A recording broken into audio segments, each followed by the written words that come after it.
နင်းနဲ့မှာပြောတဲ့ပုံနံပါတ်3စောင်းလူလူနဲ့နံပါတ်3တခါတော့ကရောတရားရှိတယ်တစ်တော်နာမှာတည်ထားတဲ့တိတ်ဆိတ်တဲ့ရွာလေးတူတော့ပေါ့ညရောက်ရင်ခွေးတောင်မပေါင်းလေတောင်မတိုက်ဒါပေမဲ့တခုခုကအမြဲရှိနေတယ်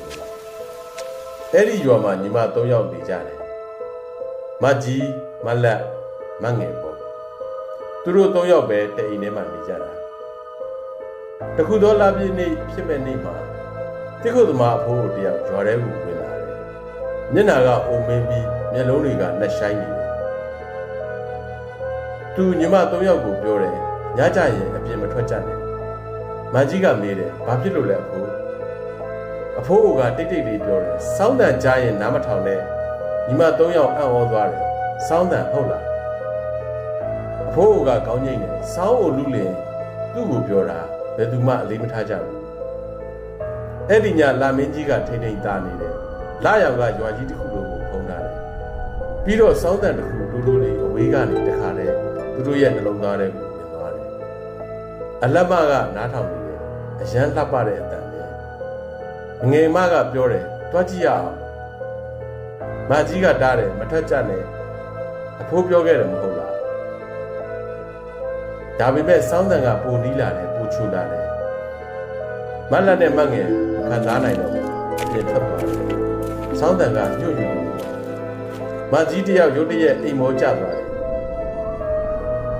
အိမ်ထဲမှာပဲကြံနေခဲ့တယ်တိတ်ဆိတ်မှုနဲ့အတူပေါ့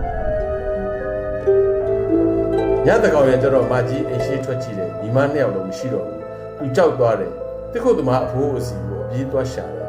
အဖိုးကရုတ်တရက်အဖိုးနဲ့တွေ့တော့အဖိုးညီမတွေမတွေ့တော့ဘူးအဖိုးကမျက်လုံးပိတ်ပြီးစဉ်းစားလိုက်တယ်တွေ့တယ်ပြီးတော့သူတို့သွားကြတယ်ဘယ်ကိုသွားတာလဲစောင်းကိုလူလင်စီဖြစ်မှာပေါ့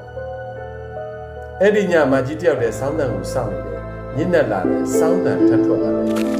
ဒီတခါသူနားမထောင်ဘူးဒါပေမဲ့အတန်တစ်ခုထပ်ထွက်လာတယ်မကြီး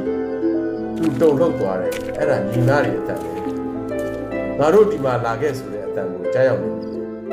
သူမခံစားနိုင်တော့ဘူးအပြင်ထွက်လိုက်တယ်တစ်တော်ရဲ့အလဲလာမင်းအုပ်မှာ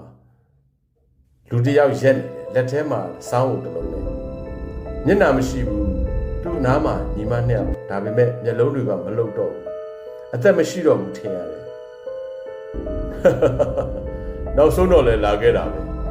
စောင်းကိုလူလင်သူ့ကိုသူပြန်ပြောတယ်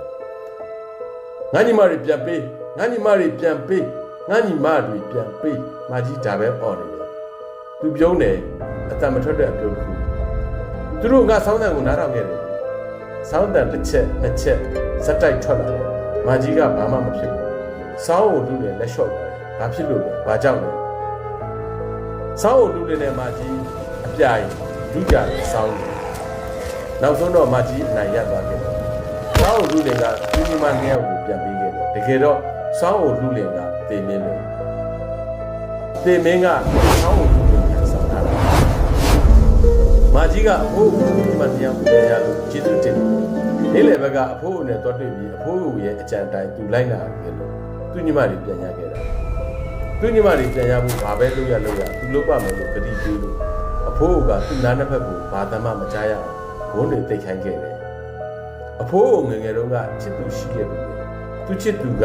အဲ့ဒီစောင်းကိုလူလင်ရဲ့စောင်းတန်ကြကြီးလိုက်သွားကြတဲ့ကသူနဲ့꿰ခဲ့တယ်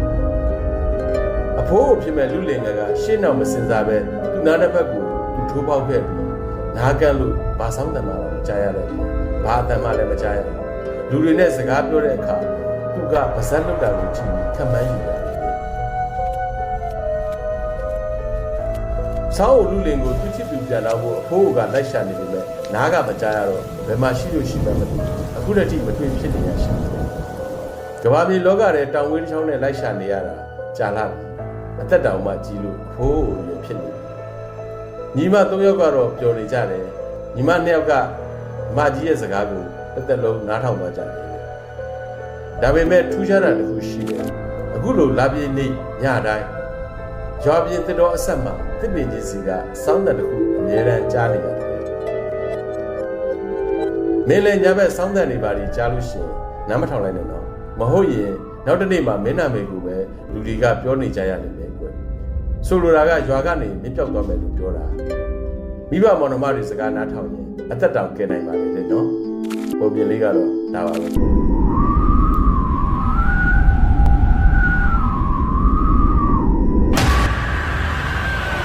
းနဲ့မှာပြောတဲ့ပုံနံပါတ်3